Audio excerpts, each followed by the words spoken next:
Happy Sunday, everybody. I hope you're going to church somewhere today. Today's lesson, Ephesians 2:11 through 13, brought near to God. And I think when you go to church, you're brought near to God. Yeah, I think that's kind of poignant. So here, Paul is writing to the Gentiles. He's addressing the Gentiles in the flesh.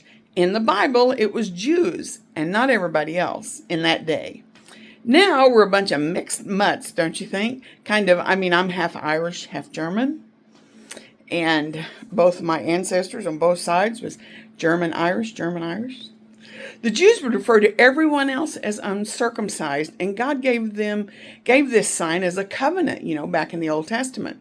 They saw themselves as special. Paul here is making this distinction that the Gentiles do not have prominent position with God, according to Romans 9, 4 through 5, and outlines the blessings of the Jews. The Jews were favored and unmatched, and God gave us a Jewish Messiah. Verse 11, the Jews refer to the Gentiles as dogs. Now, we love our dogs, make no mistake, but in biblical days, dogs were not domesticated like they are now. But they ran in packs, and children were at risk, and they carried disease, and they killed livestock, which they still can do. But apart from the law, Gentiles earned the name as dog as they lived after their fleshly passions. A dog lives to have a treat. You can tell my dog, if you go poo, you get a treat. She knows what that means. Verse 12, I kind of like a treat. Verse 12, and alienated. We are not a part of God's chosen nation. Nothing in common with Israel. We're separated. We're strangers. There's no hope. It's bleak without God. And the Greek word here is athos, which is where we get our word atheist. Compared to the list in Romans 9 of the Jews pertained to adoption and glory, they deserved covenants and could be a part of the service of God and his promises. And Christ came.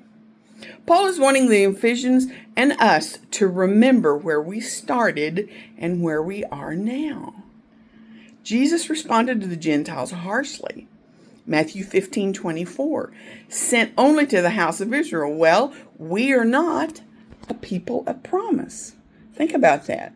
But the writer wants to contrast the dark picture between being a Gentile, we're brought near. Jesus brought us near. We did not go to him. This term means no longer separated or alienated. When we respond with faith, God makes us realize that our sin stands between God and us. We receive forgiveness. This process destroys that chasm of separation. Hallelujah. Israel's blessings are now ours. Technically, the Jews are no longer Jews, but a part of the bride of Christ.